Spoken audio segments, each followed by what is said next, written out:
We mean things that are born digital, because a lot of images and sounds now it's recorded digitally and not on analogue form. Photographs, audiovisual heritage generally, and that's a large group of things, and it can mean film stills, scripts, literature, published material, all the things that surround the making and the publicity of films.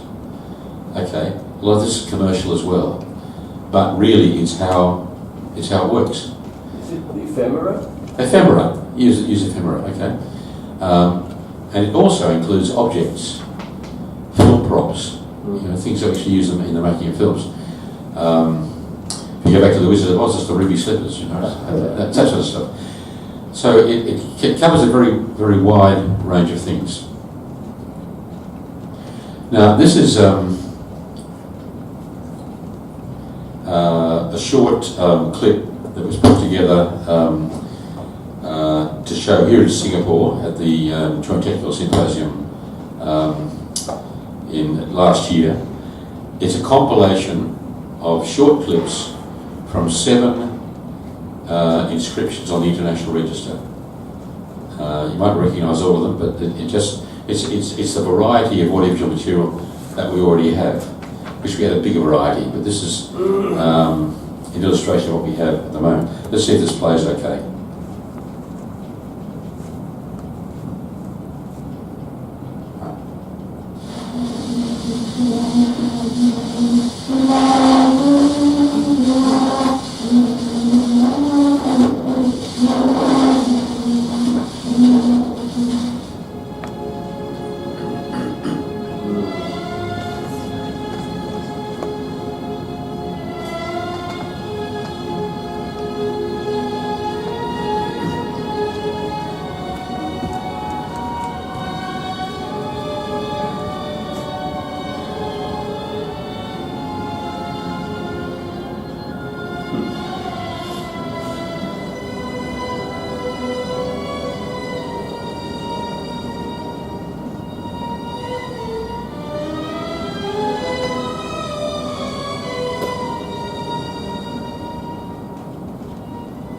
This country will explode into a bloody confrontation. And I hope the President is hearing me, and I hope that he will listen to reason, and I hope that he will realize that he cannot stop us anymore. We are no longer afraid to die. The 20-year rule of Marcos finally ended at mid-evening today.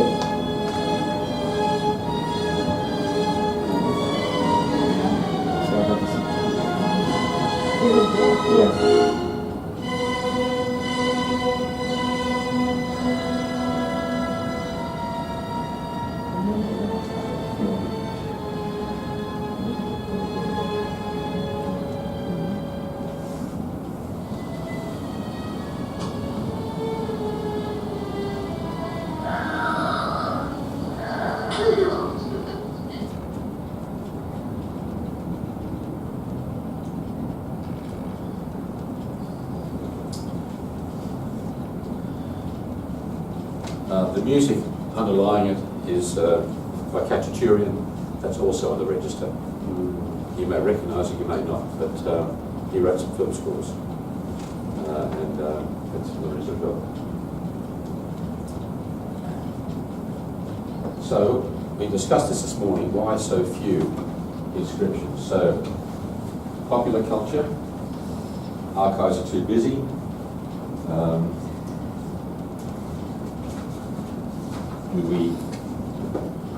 do we have a push the button?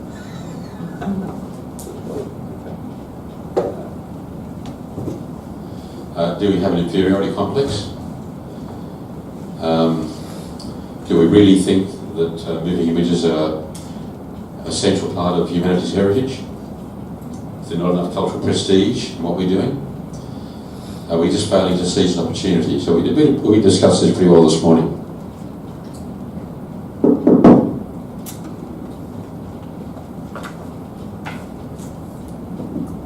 On the Asia Pacific Register, we have a few items. There's the Effie Williams photographs. I showed you some examples this morning in Papua New Guinea. There's the Rinka from Cambodia, which is a national myth, is that what you would call it, Sophie? The National Commission for UNESCO. Yeah, it's an audio recording by a storyteller. You mean this? Yeah. UK is The Rinka. the Cambodian version of Indian Ramayana. Can you say that? No. Okay. Yeah. Rimke is the Cambodian version of Indian Ramayana, and in Cambodia they transformed this Indian Ramayana into Khmer, into the Rimke, into Khmer. We call Rimke, which is some kind of Buddhism influence rather than Hinduism influence. And Rimke by the Grid is the audio recording of a man recounting the story of Rimke in 1960, and very popular in 1960s. But why this particular man? He was a famous storyteller. Yeah, a famous storyteller. The Grid is a famous storyteller, and the king also gave him a title called Ni Mahagrud, Yeah. mean Great Gurada. Great. Yeah, great. Yeah. Thank you. So it's not just an audio recording, but it has all of this other significance attached to it. Yeah. Landmark constitutional documents, haven't mentioned this before, it's from Australia, but on the MOWCAP register there's a series of documents about the development of the Australian Constitution. I won't go into the rationale behind that, but anyway, it's 8 documents, but one of them is a film. And it's a film of the birth of the country.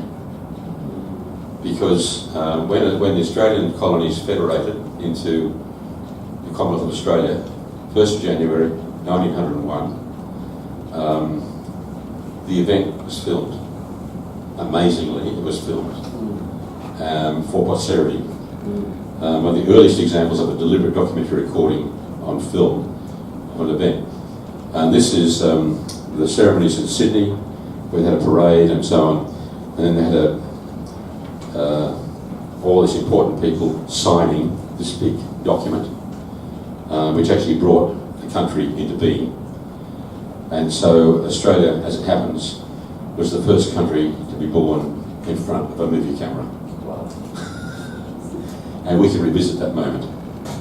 To me, it just sends tingles up my spine. We can do that. And I think in a very Australian way, if this has happened in Europe, it would be terribly formal and official.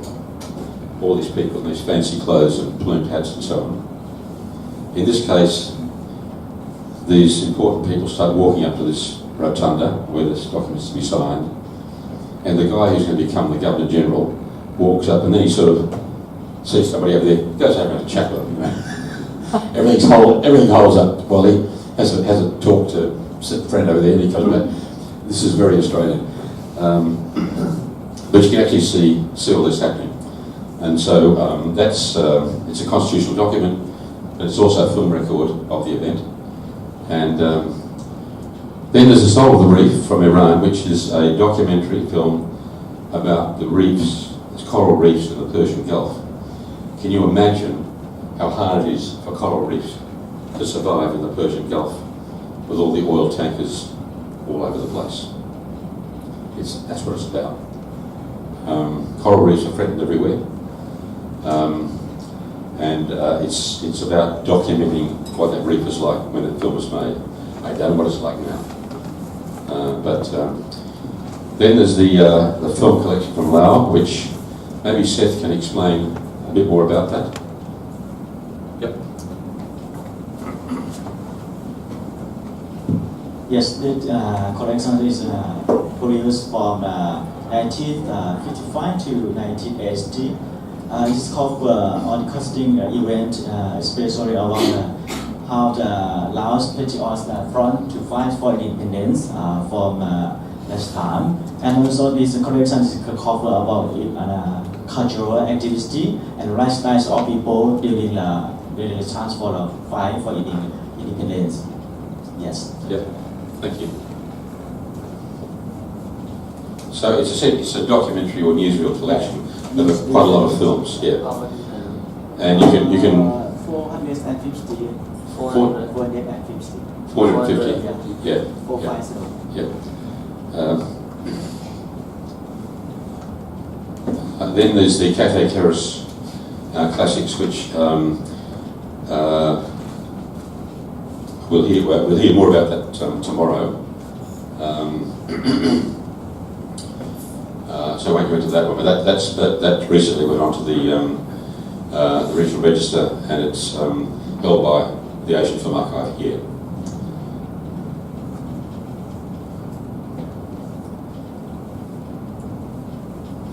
Now this is just a selection of items on the on national registers and international registers. Again, to show some of the range of what is there. The story of the Kelly Gang from Australia. I'll come to that shortly. The Jose Maceda collection in the Philippines. Nick, can you tell us about that? Are you familiar with that or you're not? Yeah, that's fine. You know more. Yeah. All right, I'll tell you. Okay. You know more about it. There was this guy called Jose Maceda. He was an anthropologist. He recorded songs and language from communities all over the Philippines and elsewhere in South Australia. It's an ethnographic collection from a whole lot of communities, some of which no longer exist. And these were recorded on audio tape. They were at the University of the Philippines. They're stored in a room. I've been there some time ago and had a look at the collection. This is a really important collection regionally and internationally of ethnographic music and voice and the documenting of lost cultures, basically. The collection was threatened because it's on audio tape and it needed to be digitised. It was also not stored under controlled conditions. There was no air conditioning. And so it was proposed for the International Register. It was inscribed. And then something interesting happened. Something else that Memory of the World does is it has a prize. It's called the Jikti Prize. It's funded by Korea. And every 2 years it is awarded to an institution that has done something innovative in the field of preservation. The year that the Maceda collection was inscribed, the prize was awarded to the Austrian, the Phonogram Archive, the Sound Archive in Vienna. The prize was $30,000. That archive donated the money to the University of the Philippines to start the process of digitising that collection. Now, other money from other sources, but once that had been done, it was inspiration for other people to come forward and add some money to it. But the end result was, over 2 years, equipment was acquired, people were trained, and the collection was digitised. It's now been digitised. And so it was in a situation where it can be better preserved. That's one of the examples of something happening because something gets onto the register and then it releases other energies. CDC Lumiere collection I'll come to shortly. Lumiere collection in France. The Lumiere brothers are credited with inventing cinema as the projected image as we know it now. And they made films, very simple films for the sake of watching something move, like a train coming into a station. And exhibited them. The Lumieres already had a big photographic factory, and figuring out how to add moving images to that was just a bit of lateral thinking. So they started sending cinematographers all over the world to film things in other countries, send them back to France, and if you like, these are the beginnings of travelogues, people seeing moving images from other countries. They're commercially very successful, although the Lumiere brothers didn't believe that that film had any commercial future at all, and they said so. They were wrong, but that was their belief. It was a passing novelty, and they made the most of it while it happened. Now, amazingly, most of what they made survives in France. It's held at the Centre National de la Cinématographie at Bois-d'Arcy. It was a big archive in just outside Paris, and the whole collection was put up and inscribed. Given the historic importance of the Lumieres in the creation of cinema, entire collection was clearly of great importance. So you saw some little clips from it, and that's what I just showed you. Finally, there's the MOWCAP collection in Timor-Leste. Can you tell us about it? Pakai bahasa. Do you know? Can he speak in Indonesian? I can help translate. Okay. Oke, terima kasih. Film MOWCAP telah membuka dunia pada waktu itu. Seluruh pemuda Timor Leste bersatu untuk berjuang untuk kemerdekaan Timor Leste. Karena film ini. His films has helped the youth of Timor-Leste to come together and actually fight for the independence of the nation. Karena film itu pada waktu itu Pak Soeharto-nya lagi kunjungan ke luar negeri, jadi film ini menjadi satu pukulan juga. Akhirnya dunia waktu itu sudah lupa Timor-Leste, tapi dengan kehadiran film itu sesuatu muncul lagi. Akhirnya 99 baru referendum. Tapi referendum dalam politik zaman tahun 75 itu kita bergabung dengan Negara Kesatuan Republik Indonesia itu hanya 5 tahun sebenarnya. Setelah itu harus melalui referendum dan kami harus merdeka. Tapi waktu itu sudah lewat 5 tahun. Akhirnya hal itu muncul. Kami generasi muda sudah tahu politik. Akhirnya kehadiran MOWCAP waktu itu pemuda bersatu untuk menuntut dan ingin merdeka itu. His films has reminded the world, not only not only people in Timor-Leste, but the world who essentially have forgotten about the existence of Timor-Leste and the problem of the struggle for independence.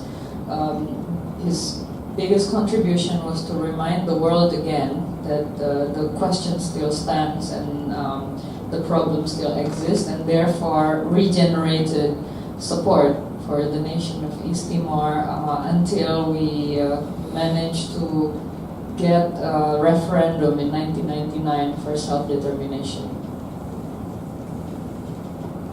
Thank you. Okay.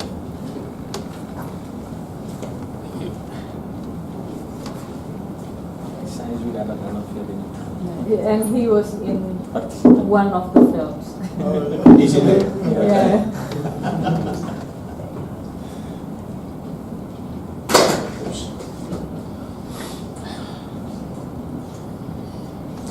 As a case study examples, I'm using some film clips not because these were the most important examples, but because it was easy to find the film clips.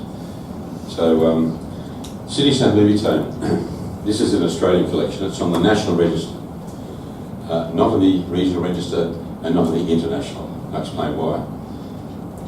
This is a very large collection of cinema newsreels.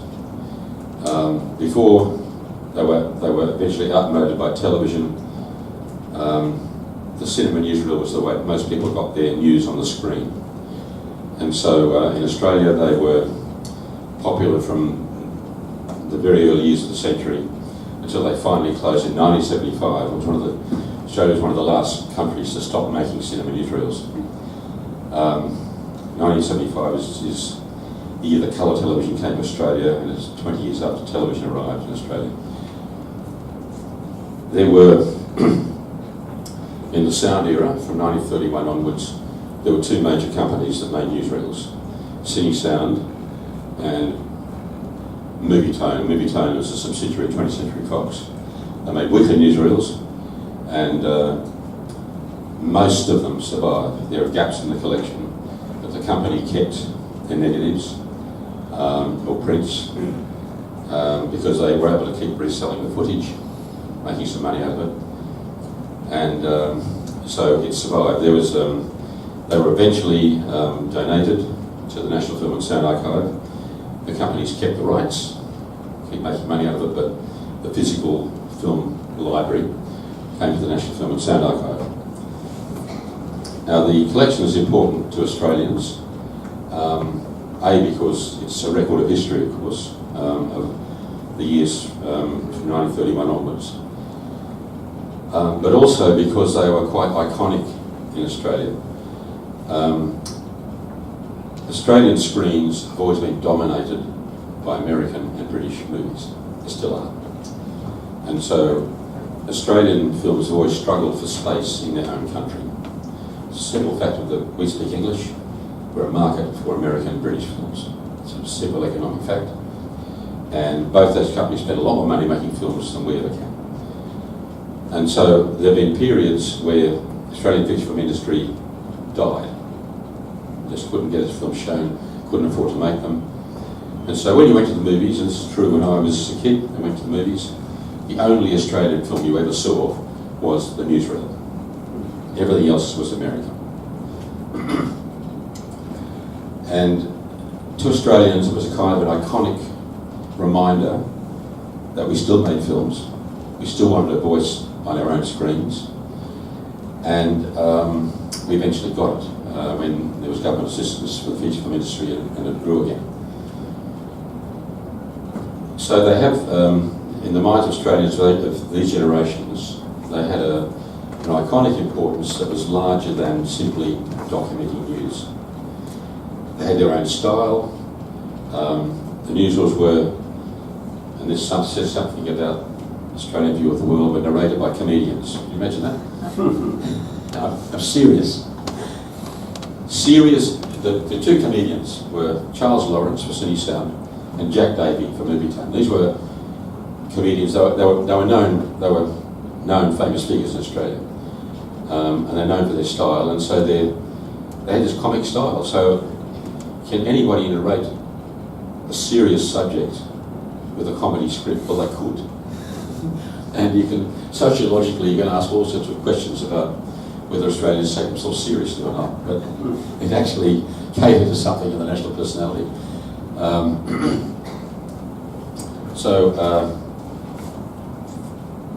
They were important, and they reminded us that we still knew how to make films and make them well.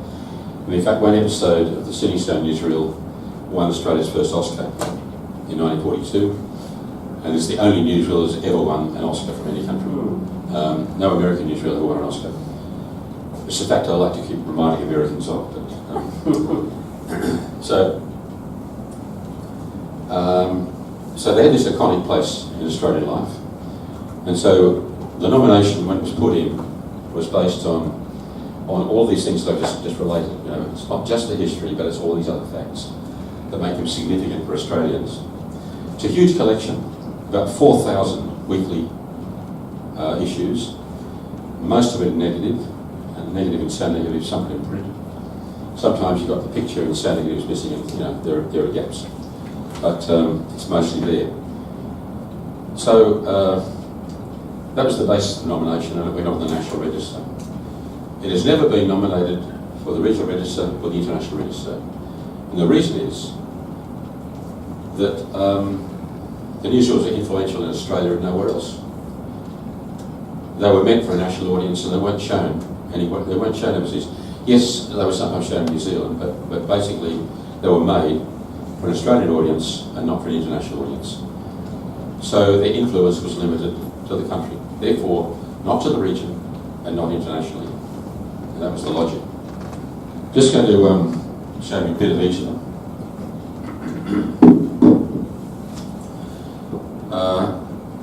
Their logos were also significant. City Sound had the kangaroo. Movie Tone had the kookaburra, a distinctive Australian bird.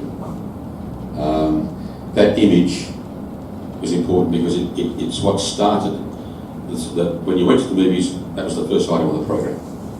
And it was that logo that hit you, and it said Australia.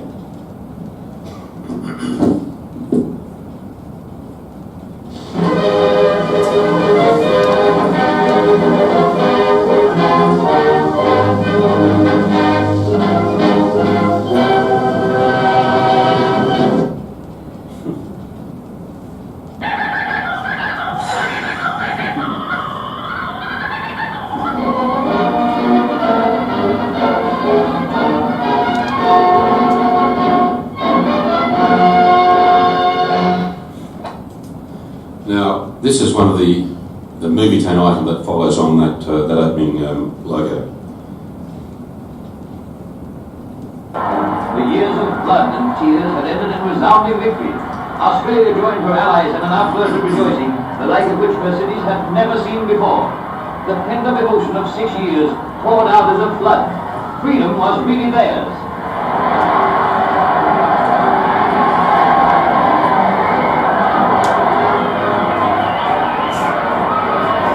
This day of victory meant loved ones would now be safe. Families once again be united to enjoy the things for which their men and women had fought. So let's go mad for one unforgettable day. Remember that shot?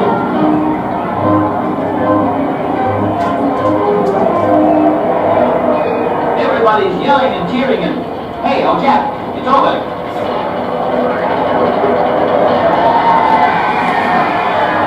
Tear up some paper, it's the thing to do. Telephone books, old posters, income tax forms, torn up and tossed around. They're ripping the piece to pieces.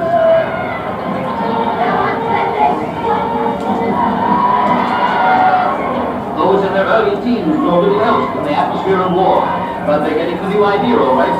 As one sardine said to another, how'd you like to be people?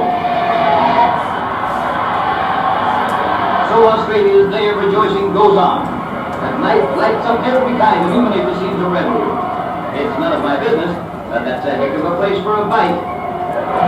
People's Cross, a well-known forward operational area.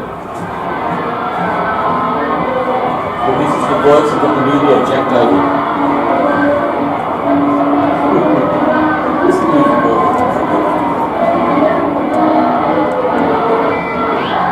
Daylight finds 500,000 packing the city to see the victory march, to honor those who fought and worked for all that victory means. Okay, I told you to take note of the guy dancing down the street. Right?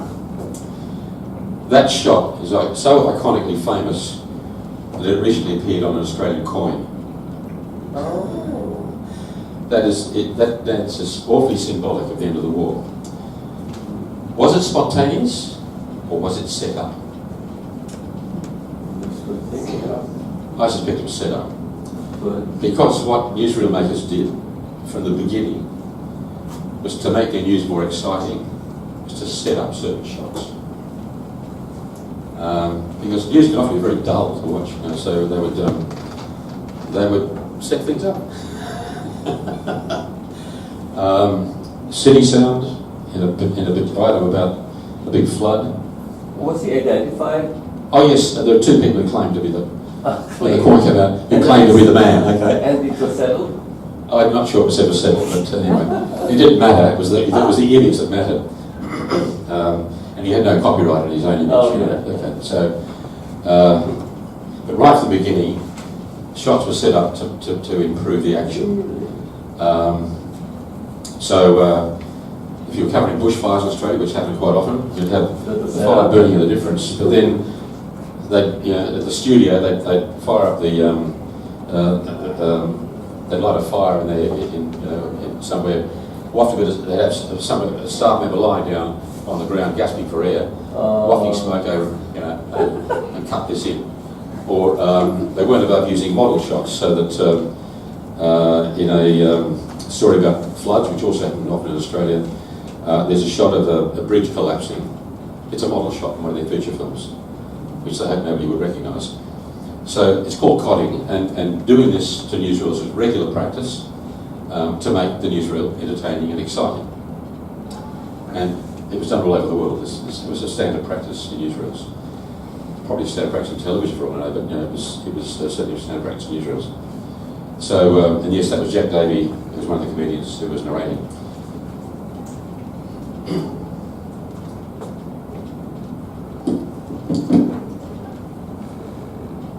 We'll hear at the Cathay Curious Collection tomorrow. This is the story of the Kelly Gang. This is an Australian feature film from 1906. It is on the National Register and the International Register, not the regional one. Now, why? The reason it's on the International Register is it is the world's first feature film. That's important because it was the first of its kind. The interesting thing is the world's first feature film was not made in America and it was not made in Europe. It was made in Australia for some reason. By feature film, we mean what we now mean by feature film. It's a long story film, an hour, hour and a half, whatever. The standard unit of film production, entertainment film, is a long dramatic comedy film lasting more than an hour. This was made at a time where it was the industry norm in 1906 to make short dramas and short comedies, one reel length, 10 minutes, 15 minutes. That was the standard format. And these filmmakers in Australia decided they'd do something different because in the case of the Kelly gang, they had a very saleable story. Ned Kelly was a bushranger. He was a bandit, criminal. He held up stagecoaches, he robbed banks, and all those sorts of things. Australia went through that era just as America did, and so Ned Kelly came from a poor Irish immigrant background. In Victoria at the time, he had an early run-in with the police who were quite corrupt, and Irish immigrants were persecuted. So one thing led to another. He became an outlaw and resorted to making money the way outlaws do. He was eventually captured and he was hung. He created an iconic image for Australia because in the last shootout he wore armour, wore a breastplate and a helmet, and made by the local blacksmith. And this has created a kind of image in Australian culture which keeps being repeated, this image of the armoured bandit. But also, in the nature of things, after he died, he became a popular anti-hero. He was, he was the guy against the oppressive police. He was guys, all this sort of stuff. He was seen as a courageous person, and so stage plays became very popular, and eventually some stage entrepreneurs realised that was good film stuff as well, so they made this film. And they made it long because it's a long story, and it was very commercially successful in Australia and New Zealand. And then it was exported to Europe, and we know that it was shown in England, and we believe it was shown on the continent. And although we can't sort of trace it exactly, we believe it influenced what then happened in Italy, where the next feature film came from a couple of years later. And the notion of the long story film started to displace the short one. So it was influential culturally, but it wasn't influential in the region, in Asia-Pacific region. It went to Europe. Okay? So it's on the International Register, for obvious reasons on the Australian Register, but that's not on the MOWCAP Register. Fragments of the film survive. We talk about authenticity and completeness and so on. The film was around about 1 hour 20 minutes, as far as we can calculate. We calculate that from contemporary records, newspaper advertisements and things like that. And we know a lot about the content of the film from the program booklet and other records that survive.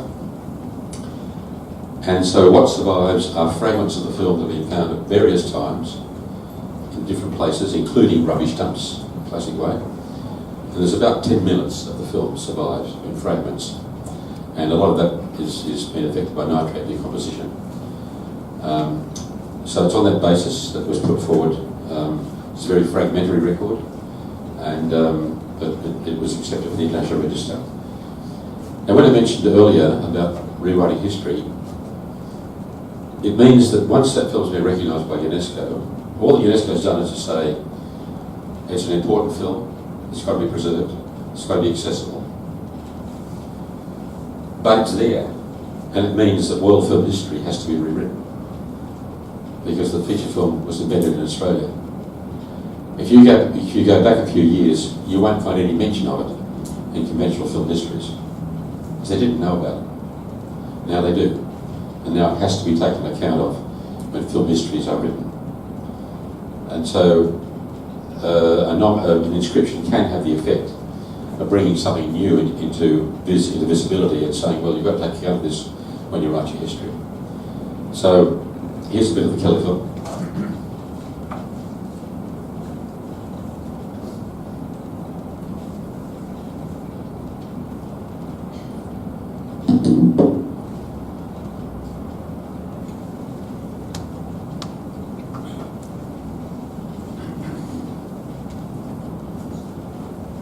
This is the shootout.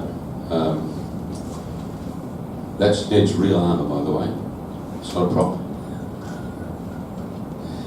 Well, why spend money to make a replica if you just borrow it from the police? And the nitrate decomposition got to it. So only 10 minutes of the whole film survived. Yeah. And only fragments, in discontinuous fragments.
Now this has had some interesting flow-on effects because the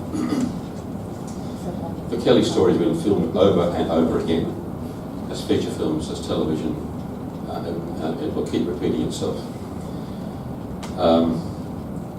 In 1995, there was a worldwide celebration for the centenary of cinema, going back to the first Lumiere screenings of 1895. And one thing that was happening in various countries was that post offices were putting up commemorative stamps. So the Australian Post Office contacted us and said, we want to do a commemorative series for on Australian films for centenary. So I went to see them, took some stills from several feature films that I thought might be useful. We laid them out, and the first thing that the officials from the Post Office seized on was the Kelly film and the image of the guy in the mask. Now, it was an obvious candidate for the stamp set, but that wasn't the reason. They said, if we use this, we can get at the Victorian police. Because for years, in the early part of the century, police had the power to ban films, and they didn't. And bushranging films, Kelly films were banned.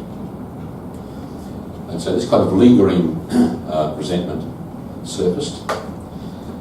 Now, at the time, it was illegal to put the face of a condemned criminal who'd been executed on a stamp.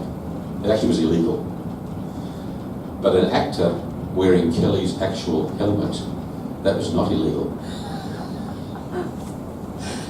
So Ned Kelly ended up on a postage stamp for the first time. Is it still illegal? I think the law's been changed since, but that was the law then, okay. But they figured they could get away with that, because it wasn't actually Ned himself.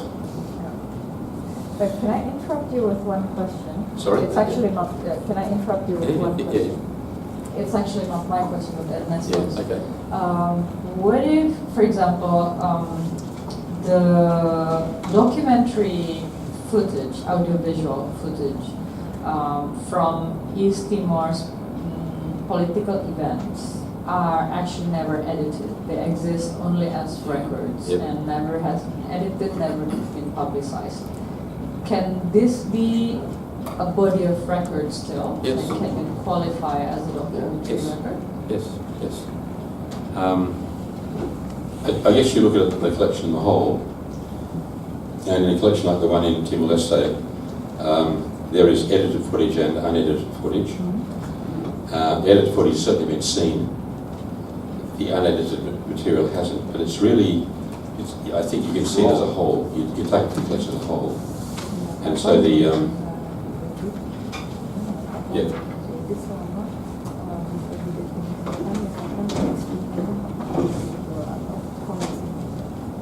And can it be also of mixed medium, like photograph and audiovisual? Yes, or?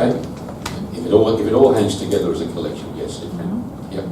Dan bisa Yeah. campur, bisa foto dan audiovisual selama jadi bisa jadi satu koleksi. Yeah, collection can be mixed media. What matters is, can you say it all belongs together, logically? How Yeah. you prove it belongs Yeah, together. that's right. Yeah. Example of that, the inscription on the Berlin Wall. Remember I mentioned this earlier. That was an unusual thing because the Berlin Wall was, I mean, everybody knew all over the world about the Berlin Wall. And the Germans actually put up a nomination, and the British subcommittee felt that it was inadequate. It didn't get up. And the reason was they had made a kind of selection that didn't make a lot of sense from this body of material. The amount of footage and written documents that relate to the Berlin Wall is immense around the world. It's so huge, you could never find it all. In this case, there has to be a selection that you nominate. It has to be a logical selection. So what they then went away, did was they went away and they said, well, what is a logical way of presenting what happened by choosing some examples? So the examples were footage about the beginning of the construction of the wall, about the end, about some points in between, and about the written documents, the 4+2 agreement, and so on, that were really part of the story. So that's a mixed media collection. So you had television footage, interviews with the then head of East Germany, Voller Ulbricht, and then the speech that it was getting order that President Reagan made about tear down this wall. You know, if you look at the sequence, there's a sequence that says here is where it began, here is where the end came, and here are some actually marker points in between of people trying to escape and being shot down and things like that. So they ended up with I think about a dozen clips and written documents that tell the story. And that was a logical way of dealing with the fact that you cannot possibly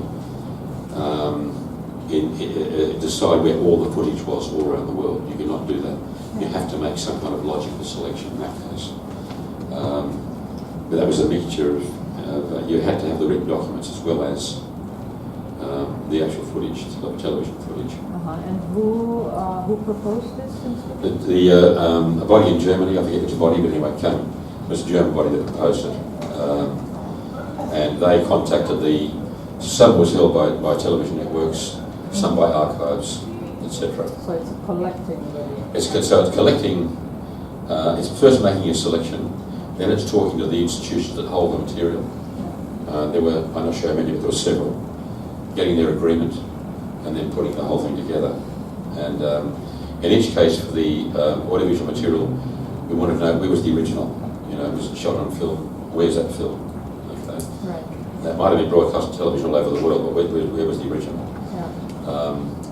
And the 4+2 treaty, if that was the right name for it, where was the original signed document? That was signed by the various powers at the time when Berlin was set up among the Allied powers.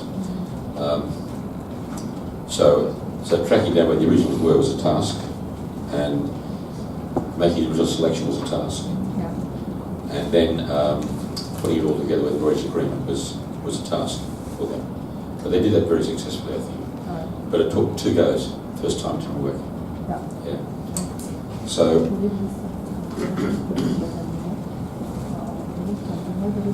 so you can have a mixture.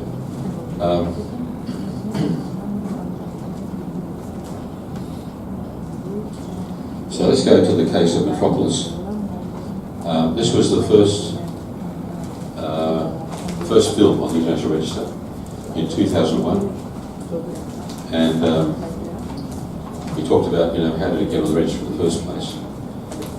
What has happened since is that since it was put on the register, it's become clear that there are other copies, other early first generation copies of Metropolis in different archives around the world. And to properly represent the film, because all these copies are different in their content. They were all edited for the countries they were shown in, and all of them contain unique footage. And so the question was, how do you represent them all in a single nomination? How do you add additional copies to an existing nomination? What's your rationale for doing so? The end result was that the International Advisory Committee established an additional procedure for what they call additional exemplars, additional copies of things. And this meant that the original argument to establish the significance of the document had been made. What you had to do now is to say why you wanted to add additional copies and how you define those copies and where they're held. So I think 4 additional copies were added in different archives, different countries, each of them with unique footage. And one of those additional copies came from Germany. At the same time, the German archive proposed to withdraw the existing one on the nomination because it was inferior to the one they were proposing. And that's what happened. So the only item so far withdrawn from the International Register is that first copy of Metropolis that was put up in 2001. And it is done by the same institution or not? Same institution. But the copy they were proposing now was a better copy. The one they proposed, which they did not have in 2001. And we agreed, yes, it was a better copy. Therefore, you withdraw the one that's already on the register. Sorry, a better copy means that the edits was the same? Means that it means that the quality is closer to the original. The original negative, there's no original negative of Metropolis. So what you're looking at is first generation prints. Yeah. Okay. Yeah. So this was a first generation print. Yeah. That was visually better quality than, I can't tell whether the actual content was the same or not. I have to go back to the records for that. But in addition, the copy that had been put forward in 2001 had been an early restoration where we played around with the content. And, okay, and since 2001, the 2002 guidelines have come into place. And so we were being tough